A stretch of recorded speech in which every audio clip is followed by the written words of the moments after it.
ወወልድ ወመንፈስ ቅዱስ አሐዱ አምላክ አሜን።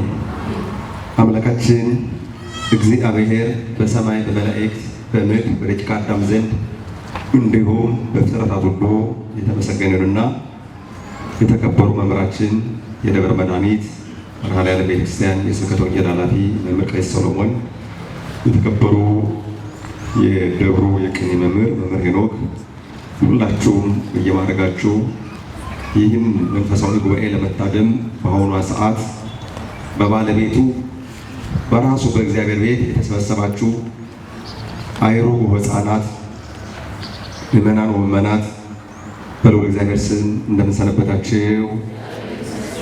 እንደምን ዋላችሁ? እንደምን አመሻችሁ? አሜን። አምላካችን የልዑል እግዚአብሔር ስሙ በድጋሚ የተመሰገነ ይሁን።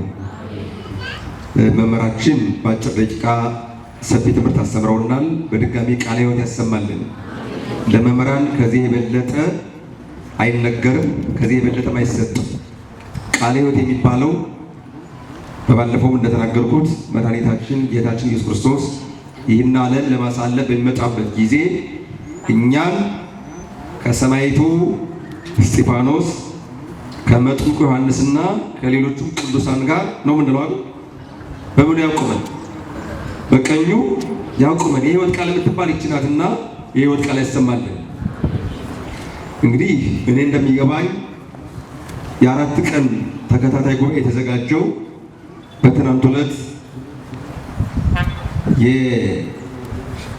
የፈጣሪያችን የመድኃኒታችን የጌታችን የኢየሱስ ክርስቶስ የመድኃኔዓለምን ወርሃዊ በዓለ ስቅለቱንና ዓመታዊ ደግሞ የአባታችን የአቡነ መብዓ ጽዮንን በዓል አስመልክቶ እንደሆነ እገነዘባለሁ። ትናንት ተምራችኋል፣ ነገም ይቀጥላል። ዛሬም እኔ ባለች ደቂቃ እንደ እግዚአብሔር ፈቃድ ከተጻፈው ሳንቀንስ ሳንጨምር፣ ለመጨመር አቅም የለንም፣ ብንቀንስ ግን አቅም ስለሚያጥረን ነውና ራሱ መድኃኒታችን ኢየሱስ ክርስቶስ የተናገረውን ቃል መነሻ አድርገን በዚህ ርዕስ እንማማራለን። የተቀደሰውን በሉ። ቢያንስ ርዕስ ሲነገር በደንብ ተናገሩ። የተቀደሰውን ለውሾች አትስጡ። ለማን? ምን ያለው? የተቀደሰው። በመጀመሪያ በቅኔ ቤት ትምህርት ሰምና ወርቅ ይባላል። ሰሙ ካልተብራራ ካልተገለጠ ወርቁ አይታይም። ወርቅ ደግሞ በጣም ተፈላጊ ነው። ወርቁን ለማግኘት ግን ሰሙን በደንብ አድርጎ ማየት ያስፈልጋል። ውሻ በቤት ውስጥ ያለ አውሬ ነው። ምንድን ነው?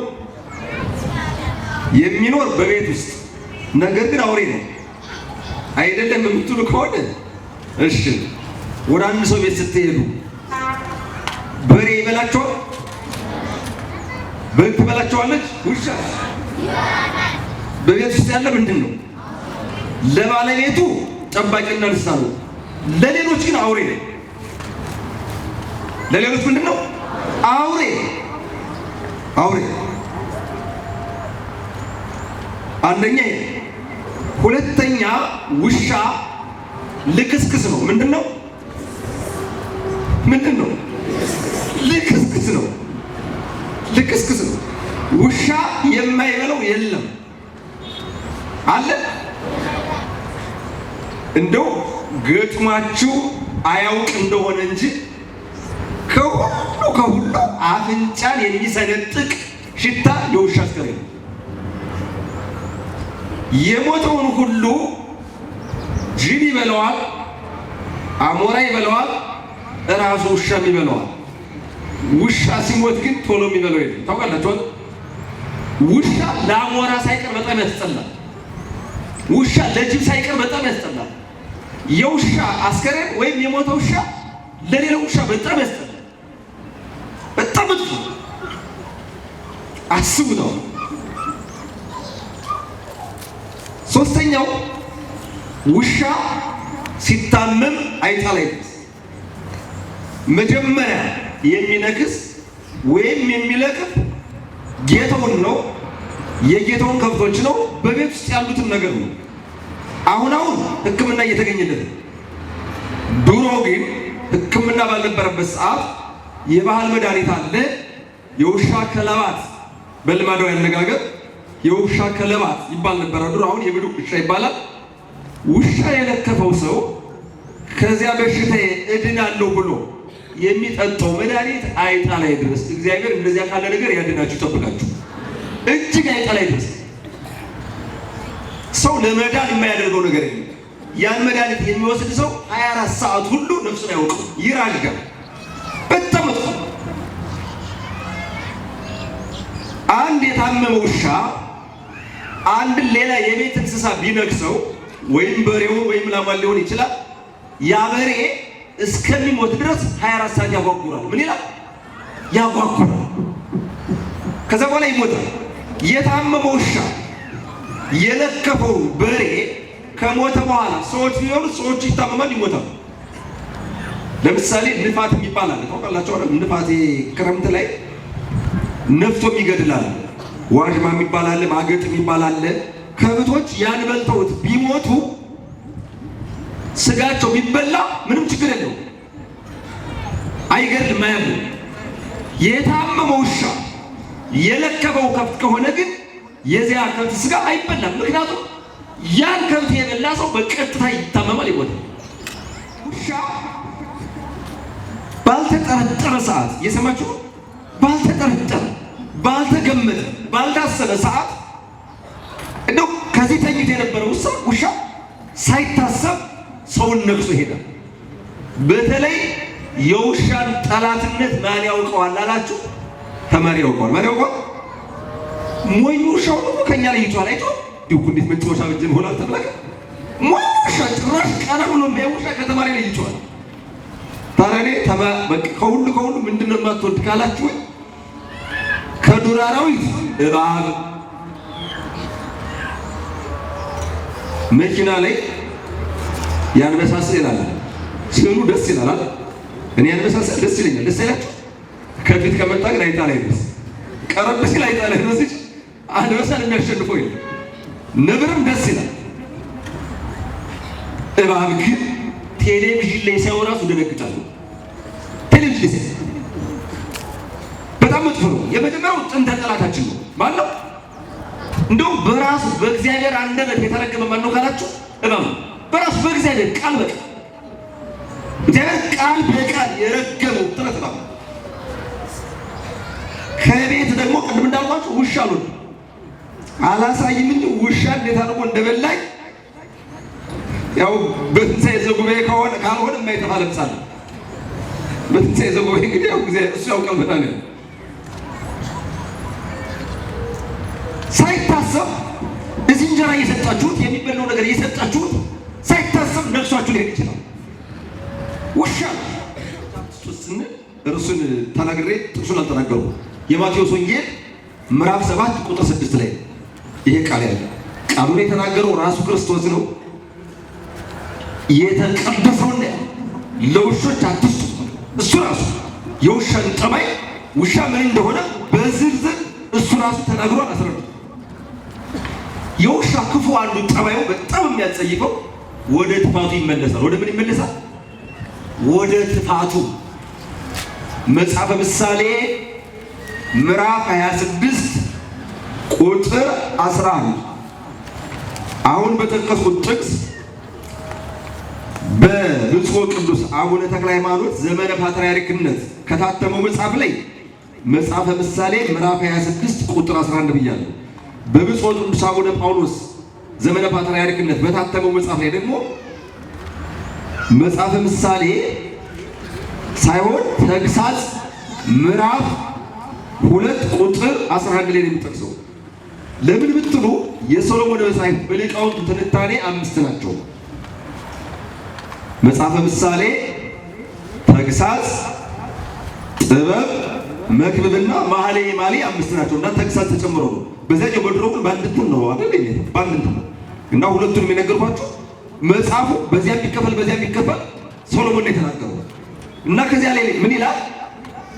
ወደ ጥፋቱ የተመለሰ ውሻ ወይም የሚመለስ ውሻ የተጠላ እንደሆነ ይላል። ወደ ጥፋቱ የሚመለስ ውሻ የተጠላ እንደሆነ ባለማወቁ ወደ ክፋቱ የሚመለስም እንዲሁ ነው።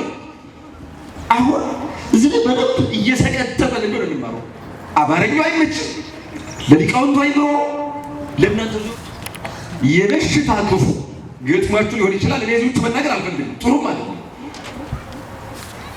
ምናልባት በመኪና ሄዶ የማያውቅ ሰው በመኪና ሲሄድ ያሟላ እዙቻችን ነገሮች ይበቃል። እየሰማችሁ እራታችሁ ስትበሉ ትዝ እንዳይላችሁ፣ እንጀራ ስትበሉ ትዝ እንዳይላችሁ። በመኪና ሄዶ የማያውቅ ሰው ለመጀመሪያ ቀን ከተሳፈረ አብዛኛውን ይጠመቃል። እየተረዳችሁ ነው አይደል? እዛ የበለው ሁሉ ሌላ ይሆናል አይደል? ያ ሰው እህል የበላ ውሃ የጠጣ የበላው አልስማማዋል፣ የጠጣው አልስማማዋል፣ ታመመ። ከሱ ከራሱ ሰውነት የወጣውን ነገር ማየት አይፈልግም። ይፈልጋል አይፈልግም ማለት ውሻ ግን ወደ ጥፋቱ ይመለሳል። አስቡት። እጅግ አስጸያፊ ወደ ሆነው ወደሚሰቀጥጠው ሊያዩት ወደሚያስጠላ ነገር ውሻ ይመለሳል። የተፉትን ነገር በጣም እኮ ነው የሚያስጠላ። እንዴት ተፍቶ እንዴት ይልሳል? እስኪ አስቡት። ሰው የተፈውን ነገር እንዴት ይልሳል? ምራቅ ከተፋችሁ በኋላ መሬት ላይ የተተፈውን እንዴት ትልሳላችሁ? እጅግ ነው የሚያስጠላ። እጅግ ለዚህ ነው ኢየሱስ ክርስቶስ ሲያስተምር የተቀደሰውን ለውሾች አትስጡ። ቅድም እንዳልኳችሁ በተለይ ወደ ጥፋቱ የሚመለስ ውሻ እንዴት ያስጠላል። ሐዋርያት ጠየቁት። ክርስቶስ ምንድን ነው ያለው? የልጆችን ይዞ ለውሾች ሊሰጧቸው አይገባም። ይገባልና አይገባም ነው ያለው።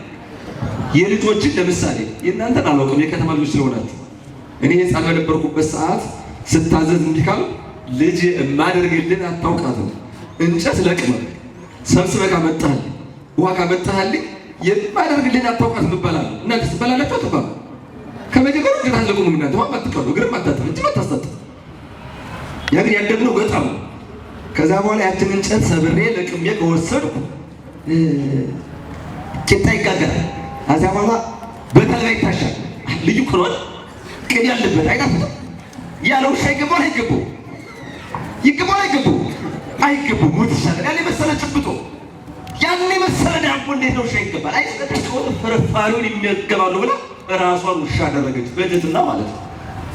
አይገርማችሁ? ራሷን ውሻ አደረገች። ራሷን ውሻ ስታደርግ አድንቆ አንቺ ሴት ሃይማኖትሽ ታላቅ ነው አላት። ምንሽ ታላቅ ነው አላት? ምኗ ታላቅ ነው? ሶስት ነገር አገኘባት። ሃይማኖት አገኘባት፣ ያድንልኛል ብላ መጣች። ትህትና አገኘባት። እንዴት ራሷን ውሻ ነኝ አለች። ምን ነኝ አለች? ጥበብ አገኘባት። በትህትና አነጋገር ውሾቹም እኮ ቢሆኑ ከጌቶቻቸው የወደቀውን ዋናውን ምግቡን ከመሰቡ ቀርበው ጥብሱን፣ ክትፎውን፣ ቀይ ወጡን በየአይነቱ የቀረበውን ያን ምግብ አይበሉም እንጂ ከጌቶቻቸው የወደቀውን ፍርፋሪውን ግን ይመገባሉ አለች። በጣም ተናገረች። ከዚያ በኋላ ክርስቶስ መልሶ ምንድን ነው ያላት? ኦ ብእሲቶ አቢይ ሃይማኖትኪ ነው ያላት። ይሁንኪ በከመ ተአምርኪ፣ አንቺ ሴት ሃይማኖትሽ ታላቅ ነው። በጣም የሚገርም እንደ ሃይማኖትሽ ይደረግልሽ አላት። እውነት ነው። የጥበብ አነጋገሯ በጣም በመጽሐፍ ቅዱስ ትምህርት ውስጥ ክርስቶስ ቃል በቃል በጣም ያደነቃቸው አንዷን እቺ ሴት ነው፣ አንዱን ደግሞ መቶ አለቃው ነው። በጣም ነው በተመሳሳይ ቀን ያደነቃቸው። ወደግራቸው እንደውም ያኛው መቶ አለቃው በእስራኤል ዘንድ እንደዚህ አይነት አማኝ አላገኙም። ይችላል እንደዚህ ነው ያላት። ነገር ግን የልጆችን ለውሾች ሊሰጡ ይቅርታል፣ የውሾችን ለልጆች ሊሰጡ አይገባም። ውሾች ናቸው። በዚህ ሞሰብ ላይ የሆነ ማዕድ ቀርቦ ከሆነ እንደ ኢትዮጵያውያን ባህል ካህናት ካሉ ካህናት በጸሎት ማዕዱን ይባርኩታል። እየቆረሱ በእንተ ኢየሱስ በእንተ ማርያም እያሉ ለኛ ያድላሉ። በድሮ አመጋገብ ዛሬም ቢሆን በምንም አይነት ይቅረብ ካህን ካለ ካህን ይባርከዋል። ካህን ባይኖርም እንዲሁ ሽማግሌ ሰው ካለ በስመ ሥላሴ ባርኮ ይሰጣል።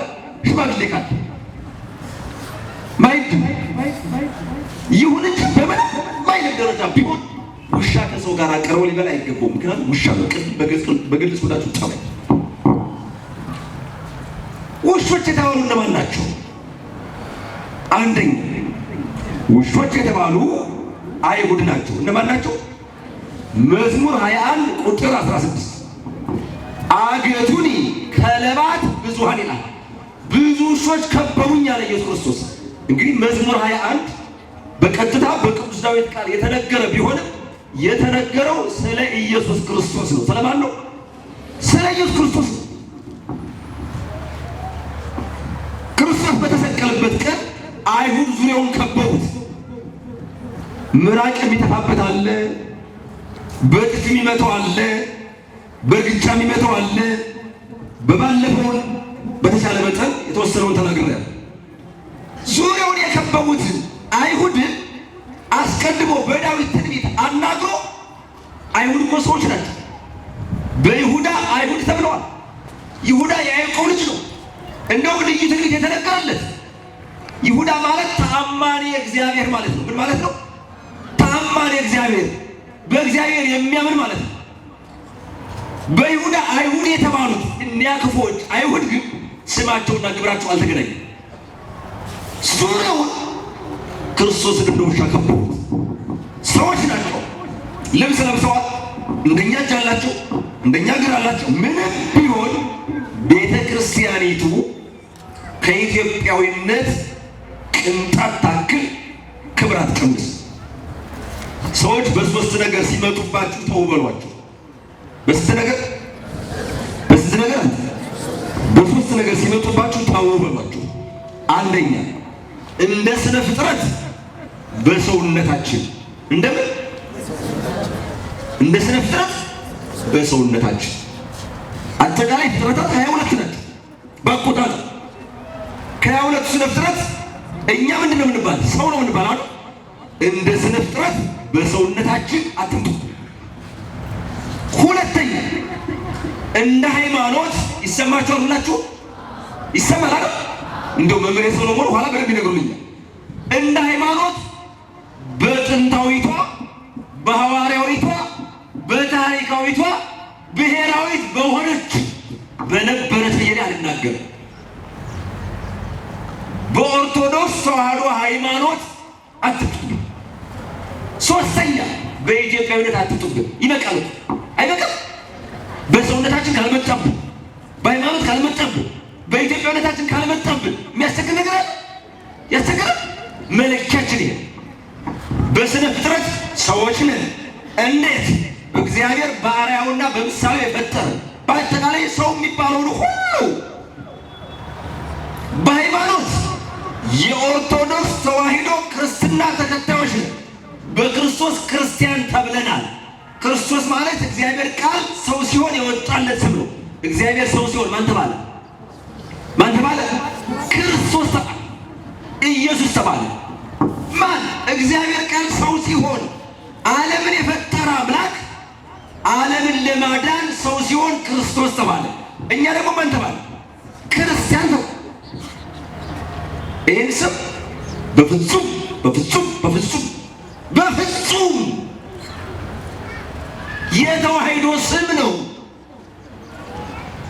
ከኛ ሰውነትም በላይ ነው። ሰው ሁሉ ተፈጥሮ ገሃነም ከመውረድ አለመፈጠር ይሻል ነበረ። ይሁዳን እንደዚህ ነው ያለው። እማዬሶ ለውቱ ጊዜ ሶቤ ተወልደ ሶቤ ተፈጠረ ያለው ለዚያ ሰው ባልተፈጠረ በተሻለው ነበረ። ክርስቶስን በ30 ብር አሳልፎ ሽጦ ገሃነም ከሚወርድ አይፈጠር ይሻላል? አይሻልም? ይሻላል። ይሻላል። ጠቅሻል። አይሁድ ቃል በቃል እናንተ አይሁድ ሲሆን ያለው ብዙ ውሾች ከበውኝ ያላቸው ኢየሱስ ክርስቶስ በዕለተ ዓርብ ሲሰቀል ቀራንዮ አደባባይ ላይ ሲሰቀል 6 ሰዓት ባለፈው እንደተነጋገሩ በመስቀል ሲሰቀል ካጠገቡ ውሻም አልነበረ። ውሻም መርሻ አልሰደበው። ውሻ የተባሉ ክርስቶስ የሰቀሉ አይሁዶች ናቸው። የተቀደሰው ለማናትሱ ለውሻ በአይሁዳዊነት ግብር ላለ በክርስቶስ ላላመነ የተቀደሰውን አትስጡ። ሰው ከሃይማኖት ሲወጣ ምን እንል? ሌላው ቅዱስ ጳውሎስ ለፊልጵስዩስ ሰዎች በጻፈው መልእክቱ በምዕራፍ 3 ቁጥር 2 ላይ ከውሾች ተጠበቁ ይላል። ከማን ተጠበቁ አለ? ከውሾች። ቅዱስ ጳውሎስን ሲያስቸግረው የነበረ አሁን ሰዎች በቤታቸው እያረቡ እንደሚያለምዱት ያለ ውሻ አይደለም። እሱ ወንጌልን ሲያስተምር የክርስቶስን አምላክነት ሲሰብክ በክርስቶስ አምኖ የተጠመቀ የዘላለም ሕይወት አለው እያለ ሲያስተምር ሲሰብክ የክርስቶስን ቅዱስ ሥጋ ክቡር ደም የበላ የጠጣ የዘላለም ሕይወት አለው እያለ ሲያስተምር ሲሰብክ በቅጠል ቀዳዳ ሆነው እየተመለከቱ ከወንጌል ትምህርት ሲያስወጡ የነበሩትን ጸሐፍት ፈሪሳውያን ውሾች ብሏቸዋል። አያችሁ? ማን አላቸው? ውሾች አላቸው። እግዚአብሔር በእውነት ሰው ሆነን ተፈጥረን በውሻ ስም ከመጠራት ያለን ውሾች አላቸው። ሶስተኛ ውሾች እነማን ናቸው? የዮሐንስ ራእይ ምዕራፍ 22 ቁጥር 15 ላይ 5 ውሾች አሉ። እንደውም ምን ይላል ከዚህ ላይ? ልብሳቸውን ያጠቡ፣ በጣም ደስ የሚል ቃል ነው። ብፁዓን ናቸው ይላል። ምናቸውን ያጠቡ? ካባውን ያጠበ አለቃ፣ ነጭ በነጭ የለበሳችሁ ሻሹን ያጠበ አይደለም። በቀጥታ ልብስ የተባለ የእኛ ሰውነት ነው። አልባሲውስ ለክርስቶስ መሐይምና ነው። ልብሶች የተባሉ በክርስቶስ ያመኑ ምዕመናን ናቸው ተብሏል። አይገርማችሁ? ልብሶች ተብለዋል። የማን ልብስ ተባሉ? አይደንቅ? ክርስቶስ የእኛ ቤት ነው አይደለም? እኛ የክርስቶስ ቤቶች ነን አይደለም? ቅዱስ ያሬድ እኮ ይናገራል። ቅረቡ ሀቤሁ ለአምላክ ዘበጽድቅ ማሄደር ለንጹሐን ይላል። ዘመን አስተምሮ ላይ መዝሙር ነው። አየህ? ቅረቡ ሀቤሁ ለአምላክ ከጽድቅ ማሄደር ለንጹሐን፣ ወደ እውነተኛ አምላክ ቅረቡ ማሄደር ለንጹሐን። እሱ ማነው ካላችሁ የንጹሐን ማደሪያ አለ። ሰው በምን ያድራል? በቤት ያድራል አይደል? እኛ በክርስቶስ ቤትነት እናድራለን። ክርስቶስ ደግሞ በእኛ ቤትነት ያድራል። በእውነት ክርስቶስ አይለይ። ከዛ በኋላ ዮሐንስ ምን ይላል ሲቀጥል? ወይወፁ 5 አክላብ አፋ፣ 5 ውሾች ግን ወደ ውጭ ይወጣሉ አለ። ወደ ምን ይወጣሉ? እስካሁን ድረስ አይሁድን ወቅሰናል፣ ጸሐፍት ፈሪሳውያን ወቅሰናል፣ ውሻውን ወቅሰነዋል። አሁን ደግሞ 5 ውሾች ወደ ውጭ ይወጣሉ። ወደ ምን ይወጡት? ይወጣሉ? አንተ እዚህ ግቢ ውሻ እንዳይገባ ነውር ነው። በ40 ቀንና በ80 ቀን ተጠምቆ የአብ የወልድ የመንፈስ ቅዱስ ስም ከግንባሩ ላይ ያልተጻፈበት ቅዱስ ሥጋውን ክቡር ደሙን ያልተቀበለ በ40 ቀንና በ80 ቀን ያለው መነሻ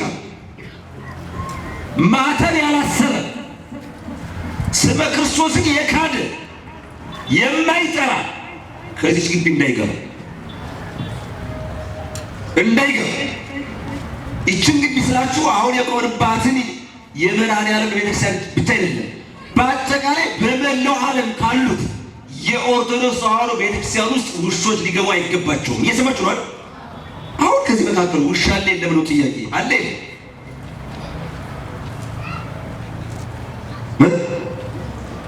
እውነት እንነጋገር። ከእኛ መካከል ውሻ የለም። እንዲሁ ያኛውን ተናግረነዋል። ውሻ ግን አትጠራጠሩ። እዚሁ ግቢያውን አለ የለም የሚለውን እንተው በቃ። መጽሐፉ ግን ይላል 5 ውሾች ወደ ውጭ ይወጣሉ ሲል አዳም ዕፀ በለስ ሲበላ ከምንድን ነው የወጣው?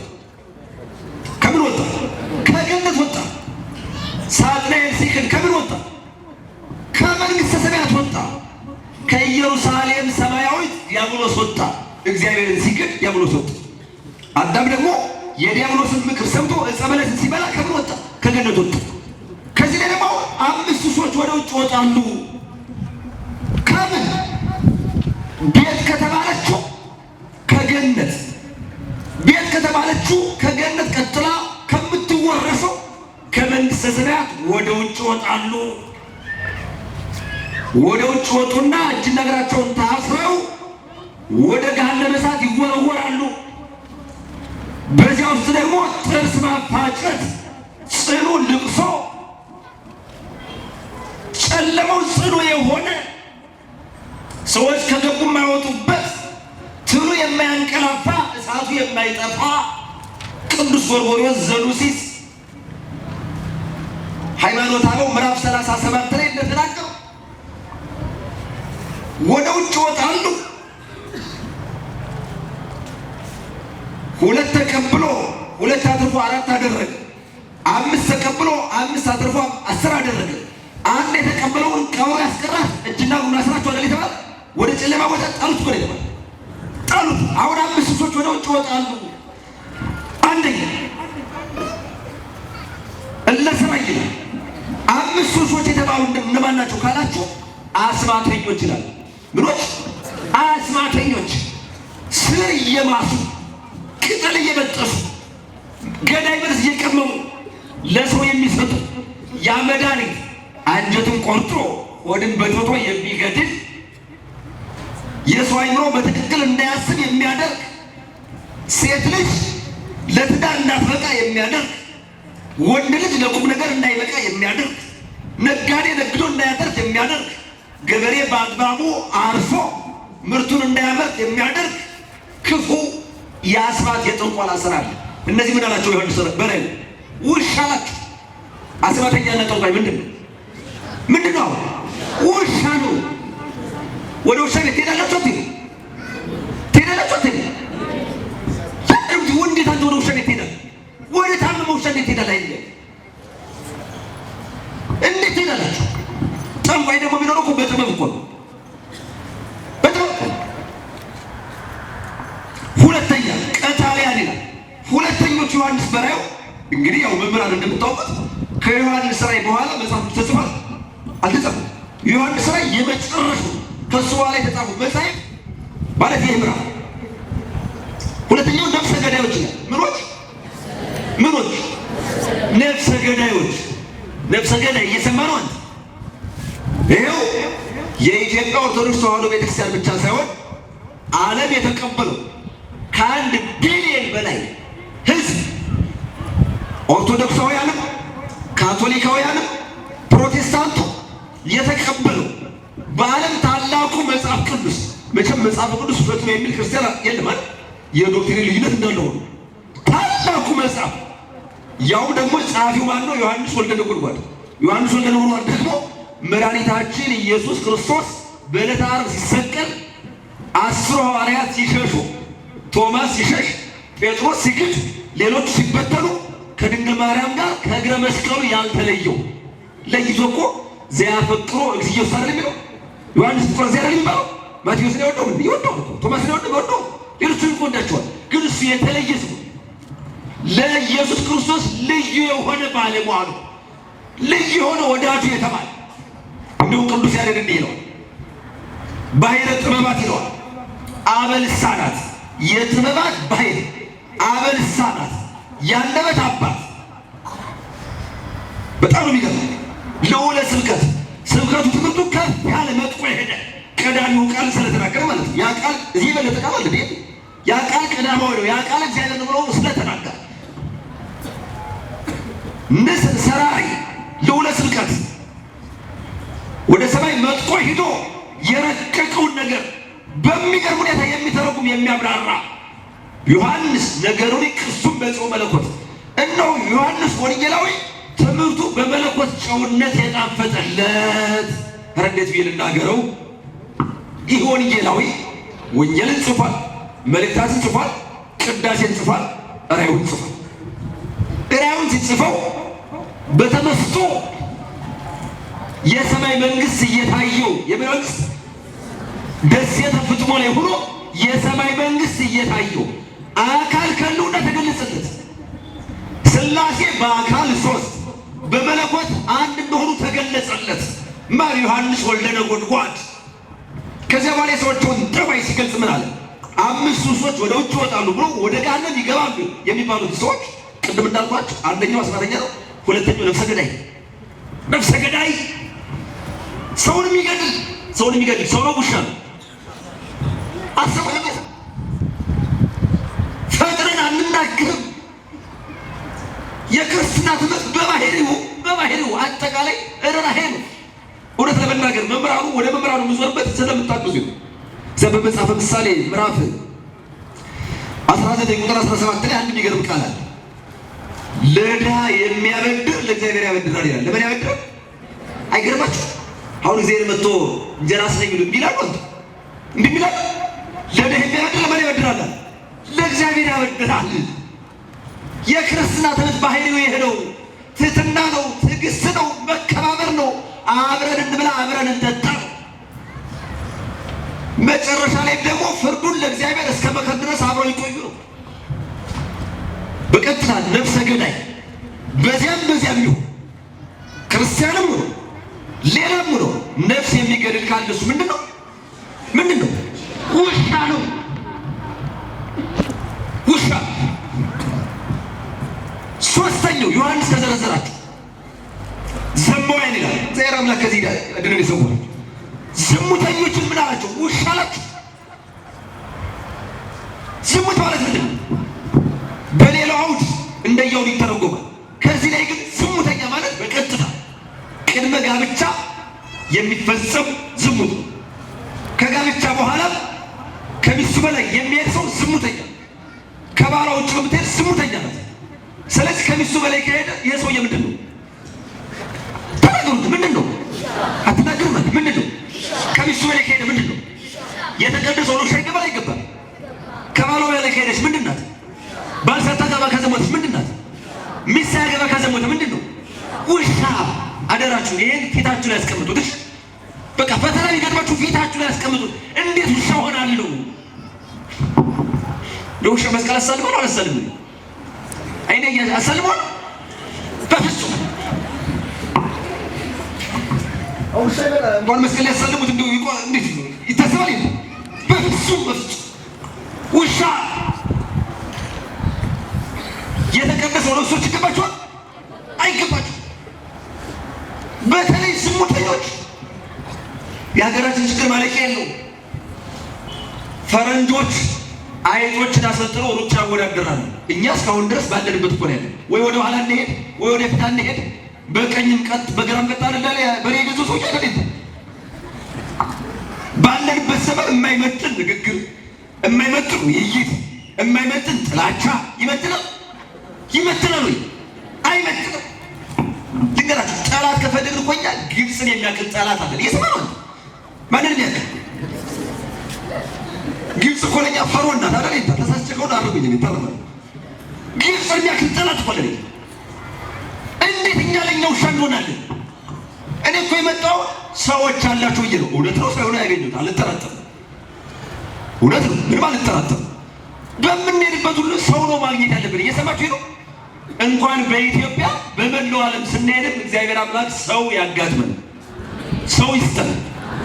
እግዚአብሔር አምላክ ውሻ ግን አያሳየን። እየሰማችሁ ከቤት ያለውን ውሻ ገላችሁ እንዳትጠሩ አደራችሁ። እሱ አይደለም። አራተኛው ወላ ያመልኩ ጣዖት ይላል። ጣዖት የሚያመልኩ ናቸው ይላል። ምን የሚያመልኩ ናቸው? ጣዖት ማለት ነው። ይገርማችኋል። አንዳንዶች ያስቃሉ። እንጨቱን ይጠርቡታል። በደንብ አድርገው በሰው አመልሳሌ ቀርጹና በምንድን ነው የጠረቡት? በመጥረቢያ። ከዚያ በኋላ አይን ምስል አለው። ግን የጆሮ ምስል አለው። ጆሮ ይሰማል።